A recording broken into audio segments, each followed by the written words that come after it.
जम्मू कश्मीर में नई सरकार बनने के बाद से ही एक बार फिर से आतंकी गतिविधियां बढ़ने लगी है, जिसके बाद भारतीय सेना के जवान अलर्ट मोड में हैं। लेकिन इसके बावजूद भी लगातार आतंकी हमले हो रहे हैं।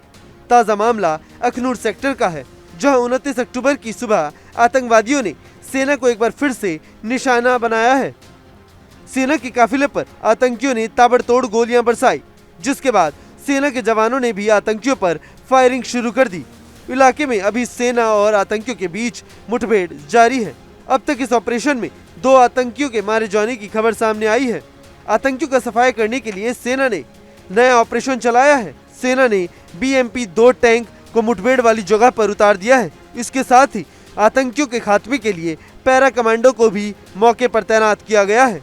जम्मू के अखनूर में सोमवार की सुबह करीब 7 बजे भट्टल इलाके में 3 आतंकियों ने सेना के वाहन पर कई राउंड फायरिंग की थी, जिसके बाद सुरक्षा बलों ने तुरंत इलाके को घेर कर तलाशी अभियान शुरू कर दिया था। अधिकारियों की माने तो सेना ने खौर के भट्टल क्षेत्र में नियंत्रण रेखा के पास जोगवान गांव में असन मंदिर के पास हमले के स्थल पर निगरानी और घेराबंदी को मजबूत करने के लिए अपने 4 BMP द्वितीय इन्फेंट्री कॉम्बैट वाहन का इस्तेमाल किया है।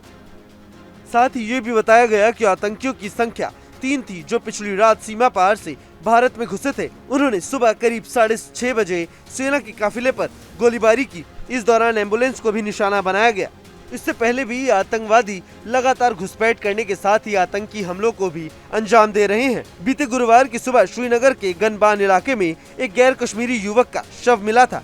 पुलिस के मुताबिक मृतक पश्चिम बंगाल का रहने वाला था। जम्मू कश्मीर में बीते एक हफ्ते में गैर कश्मीरियों पर हुआ ये तीसरा हमला है।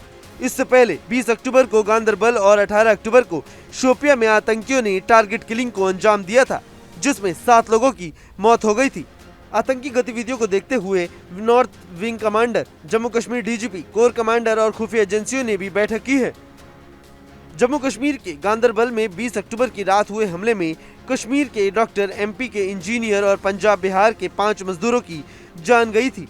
इसकी जिम्मेदारी लश्कर के संगठन द रेजिस्टेंस फ्रंट ने ली थी। इस हमले में शामिल आतंकी की तस्वीर सामने आई है।